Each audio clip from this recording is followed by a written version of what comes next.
Magandang araw mga kaibigan. Bigyan natin ng reaction, opinion itong post ni Sas Rugando Sasot na medyo sa unang tingin nakakabahala. Kasi ang ating mga pulis, militar, parang nakipagsanib puwersa na sa kabataang party list ni Congresswoman Rene Co. Yan yung litrato nila, oh.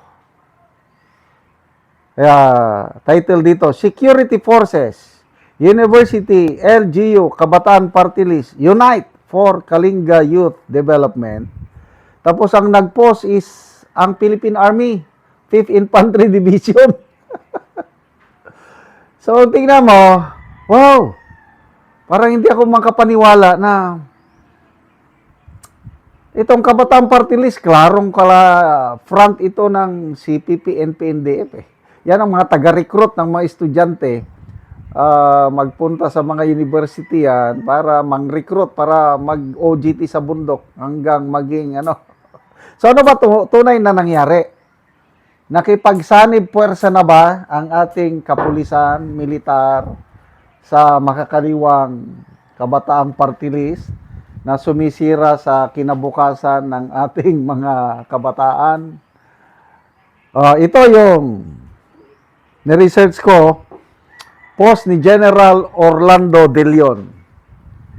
Sabi niya, hindi pala kayo nakaporma. Wais strategy ng ating mga kapulisan, militar. Alam nilang papunta doon ang Kabataang Party List. Para makiusap sa mga estudyante, kailang inabangan sila ng pulis at militar. Kaya hindi sila nakaporma. Dahil nabantayan sila. Kaya masama ang loob ng Kabataang Party List. Ito. Isiner ni General De Leon ang post ni Joaquin Buenaflor. Mapayapang konsultahang kabataan, hinayjack ng mga epal na pulis at militar. Nagtungo ang Kabataang Party List sa Tabok City at Rizal sa Kalinga upang alamin ang estado at kalagayan ng mga kabataan, mag-aaral at mga organisasyon sa lugar. At direktang marinig ang kanilang mga hinaing at panawagan na kailangang dalhin sa Kongreso. Noong August 14, kabilang sa aming pag-ikot ang Kalinga State University kung saan nakipagdialogo kami sa mga mag-aaral para sa konsultahang kabataan. Bahagi ng mas malawak na pakikipag-ugnayan ng Kabataang Party List sa mga pamayanan, paaralan at institusyon sa Kalinga at Isabela. Ngunit, ito na. Saluduhan natin ang ating mga pulis at militar sa Kalinga. Ang galing! Ngunit, paano na ba ito nasana?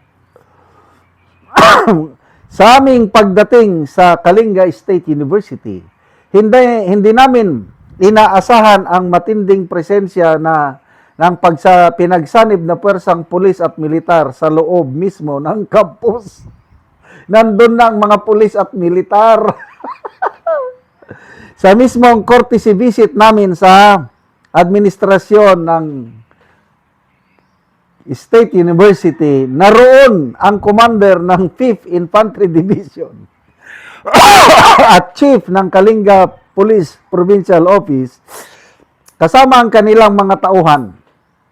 Nang magtungo na kami sa student center para sa mismong konsultahang kabataan, naroon pa rin sila. Bantay sarado sa buong talakayan mula simula hanggang dulo.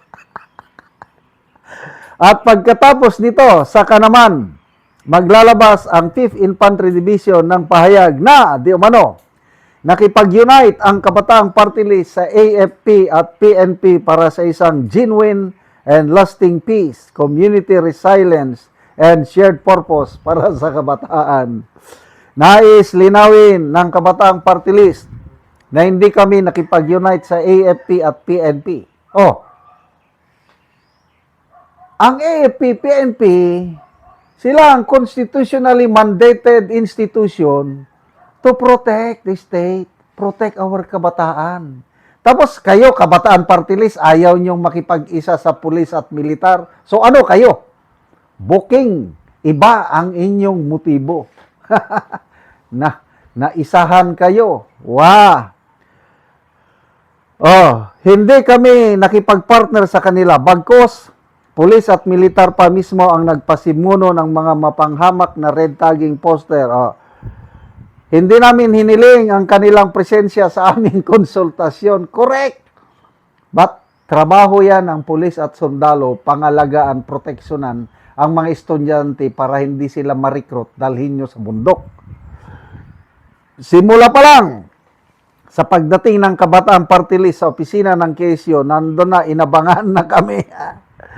Ganito ba dapat ang environment na hinahain natin sa kabataan? Na ano lang kayo? Na naisahan. Klaro. So, ito. Kaya hindi matapos-tapos ang ating communist insurgency problem. Kasi nandyan itong mga grupong ito na hindi naman sila armado. Dahil hindi sila armado, legal, makapag-ikot sila. Kaya, I don't know, paano ito? Yung party list system, imbes na maganda sana ang purpose ng party list para ma-represent ang mga iba't ibang sektor, sinakyan nila. Kaya Kabataan Party List, palaging nananalo.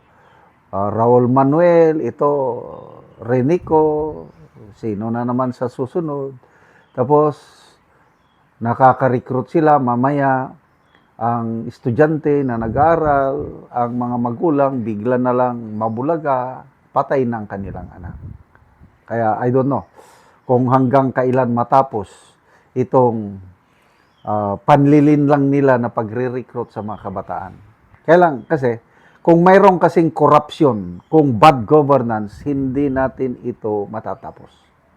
Kaya, yung matatapos ang communist insurgency problem, panahon ng Marcos Jr., hindi.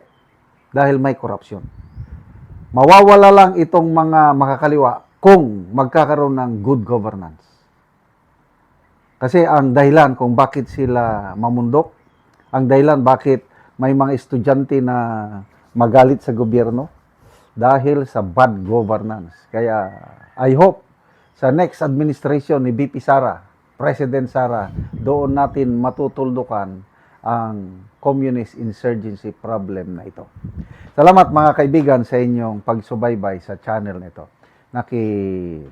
Nakakatulong kayo ng malaki sa tribong Talandig ng Bukidnon dahil ang income natin sa channel na ito is pantulong sa tribo. Namimigay tayo ng libreng yero at pako para makapagpatayo sila ng mas maayos na tirahan. Panoorin nyo ang video na ito. Ako diri sa gipatindog nga balay ni Jmar Iganya nga taga Gayton sakop sa Tagbak Talakag Bukidnon. So mao na ni siya ang natabangan sa yero og mao na pud ni ang iyang gipatindog nga balay nga atupan lang gyud in town og silupin. So karon natabangan ni siya sa yero. So mao na ni ang gitabang nga yero nga unom ka buok nga 8 kataas.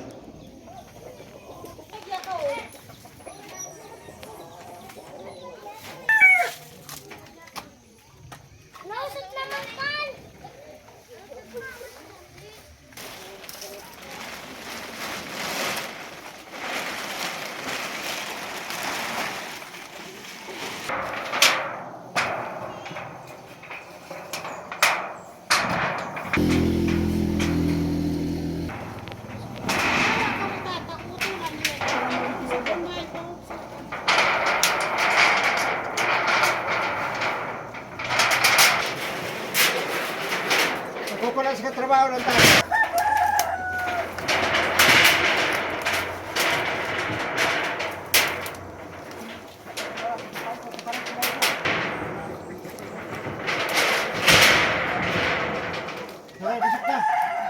O karon human na gyud sa pag-atop ning gitabang nga yero. So natupan na gyud tong balay nga silupin lang ang atop. Una, salamat sa Ginoo og sa nagtabang niini nga Sin, kay salamat kaayo kay naatupan na gyud ang among balay nga silupin ra ang atop. Oo, so pila na to kabulan nga silupin lang ang atop ante? 5 5 na na kabulan. kabulan. So mao di ay nga gatuluan na. Sa gatuluan na. So, salamat kayo sa naghatag. Salamat sa tabang kay aron matabangan pa usab ang uban nga sama namo nga pobre. Mm. So salamat kaayo Salamat ante. kayo. Ah,